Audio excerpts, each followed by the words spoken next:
bullying? And what are your feelings towards it? To this day, I have vivid memories of being treated differently, not only by the kids, but also by the nuns.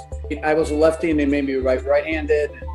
When I would get into a little pushing match with other kids, I was the one who was always blamed and things like that. So bullying is something that is relatively new here in our country, and there's still a lot of people that think that bullying is sort of an invention from the modern society and shouldn't be addressed because a lot of people suffered from bullying in the past and it didn't change their lives. But that's not true. What can you tell us about bullying? Is really something that is modeled by adults toward children. That the person who is doing the bullying does not feel good about themselves. Pakistan doesn't have any bullying laws, excepting that certain parts of bullying related to cybercrime, those are punishable under the law. But any specific law relating to bullying is not available in Pakistan. There are laws that make it criminal to assault people, adults and children. There are laws that make it criminal to harass verbally, to push, to cause someone to be in fear. The state of Texas amended their laws a few years ago to say that bullying did not have to be a recurring process. It could be a one-time event. I'm really at a loss to understand this, that how can the parents support their children in bullying other children? It does have lasting effect on children forever.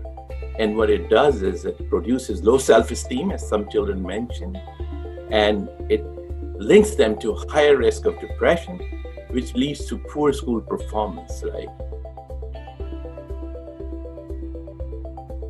Every institution that educates children, that is responsible for their well-being, has a very strong duty to protect the children. because a lot of times the bullying and intimidation emanates from differences that people have. Sometimes it's because you stutter. Sometimes it's because of your religion or your background or your accent and the way you speak.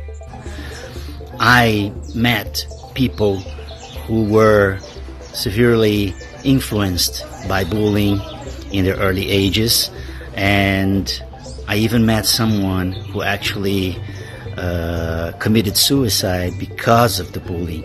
If there is any type of emotional or physical harm that's done to the student, then it is classified as bullying. Parents need to speak up.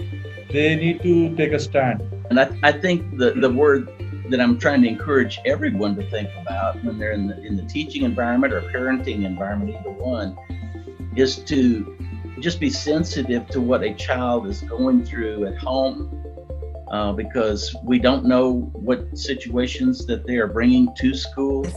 So bullying has its physical and emotional side, and then its impact on learning forever and a day. Because bullying is something you may experience even later in life.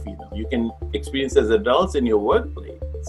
You can find bullies everywhere, but they are maybe labeled differently. When it comes to education, it's got to be the parents, it's got to be the teachers, it's got to be our neighbors, our society, and everybody working together to raise that child and instill some values and modeling for them the right things. I have a cadre of role models, young, youthful role models who can relate, who the children know that they can go to for protection, and who the bullies know will pay them a visit and will initiate action if they're intimidated. I think we should really make it part of curriculum and instruction module to make every child aware of what is bullying and what are its impact and what they should do if it happens to them. For this, I said I'll draft a anti-bullying law, and I want my friends to put up the law, act in the parliament. They have agreed because this is need of the time.